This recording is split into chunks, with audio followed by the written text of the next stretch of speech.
ભાજપ પ્રદેશ અધ્યક્ષ બન્યા બાદ જગદીશ વિશ્વકર્મા પહેલી વખત સુરતના પ્રવાસે પૂર્વ અધ્યક્ષ પાટીલના નિવાસસ્થાને ચા નાસ્તો કર્યો। કડોદરાથી બારડોલી સુધી કાર અને બાઇક રેલીનું આયોજન।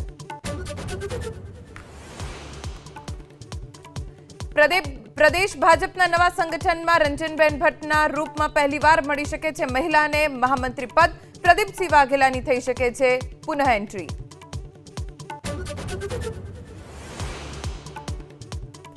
કરમસદ આણંદ મનપાએ 700 કિલો પ્રતિબંધિત પ્લાસ્ટિકનો જથ્થો કર્યો જપ્ત। સેનિટેશન ટીમને નારાયણ પ્લાસ્ટિક દુકાનમાંથી મળ્યું પ્લાસ્ટિક। આકસ્મિક ચેકિંગ રહેશે ચાલુ।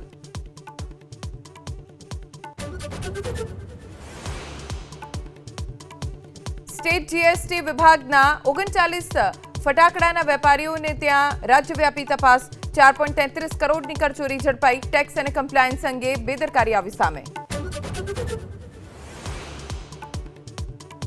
કચ્છના ખાવડાના બન્ની વિસ્તારમાં અકસ્માત। ભેંસ વચ્ચે આવતા ડમ્પર અને બોલેરો વચ્ચે અકસ્માત। 3 લોકો ઇજાગ્રસ્ત। બોલેરોમાં લાગી આગ।